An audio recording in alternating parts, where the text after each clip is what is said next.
வணக்கம். தலைநகர் சென்னையில் கடந்த சில நாட்களாக ஆபரண தங்கத்தின் விலை தொடர்ந்து உயர்வை சந்தித்து வந்த நிலையில் வாரத்தின் இரண்டாவது நாளான நேற்றைய தினம் சற்றே விலை குறைந்து விற்பனை செய்யப்பட்டது. இந்நிலையில் இன்றைய தினமும் மகிழ்ச்சி அளிக்கும் விதமாக தங்கம் விலை குறைந்திருக்கிறது.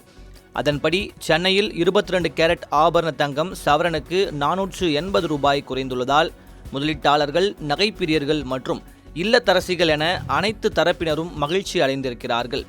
அதன்படி 1 கிராம் தங்கம் 60 ரூபாய் குறைந்து 13,155 ரூபாய்க்கும், 1 சவரன் தங்கம் 480 ரூபாய் குறைந்து 1,05,240 ரூபாய்க்கும் விற்பனையாகிறது. இதனிடையே கூடுதல் நிம்மதி அளிக்கும் விதமாக வெள்ளி விலையில் மாற்றமில்லாமல் விற்பனை செய்யப்படுகிறது. அதன்படி 1 கிராம் வெள்ளி 235 ரூபாய்க்கும், 1 கிலோ வெள்ளி 2,35,000க்கும் விற்பனையாகிறது. மே மாத தொடக்கத்திலிருந்தே தங்கம் விலை அதிரடி ஏற்ற இறக்கத்தை சந்தித்து வருகிறது. சர்வதேச சந்தைகளில் நிலவும் பொருளாதார மாற்றங்கள் மற்றும் முதலீட்டாளர்கள் காட்டும் ஆர்வம் போன்ற காரணங்களால் தங்கம் மற்றும் வெள்ளி விலை சமீப நாட்களாக உச்சம் தொட்டு வருகிறது. அண்மையில் தங்கம் மற்றும் வெள்ளி மீதான இறக்குமதி வரியை 6%இலிருந்து 15%ஆக மத்திய அரசு உயர்த்தியது. இதன் தாக்கம் மற்றும் எதிரொலியாக இங்கு அதிரடி விலை ஏற்ற இறக்கங்கள் ஏற்பட்ட வண்ணம் உள்ளன.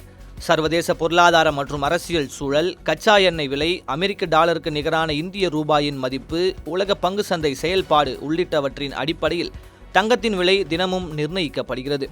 உலக அளவில் தங்கத்தை இறக்குமதி செய்யும் நாடுகளில் இந்தியா முன்னணியில் உள்ளதால் அதன் விலையேற்றம் இங்கு அதிரடி கிளப்பும் விதமாகவே உள்ளது.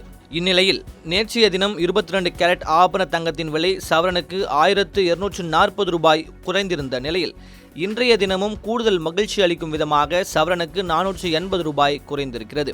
அண்மையில் தங்கத்தின் தொடர் விலையேற்றம் சாமானியர்களுக்கு தங்கம் என்பதை எட்டாக்கனியாக மாற்றிவிடுமோ என்ற அச்சத்தை ஏற்படுத்தி வரும் நிலையில் இந்த விலை குறைவு சற்றே ஆசுவாசத்தை அளித்துள்ளது.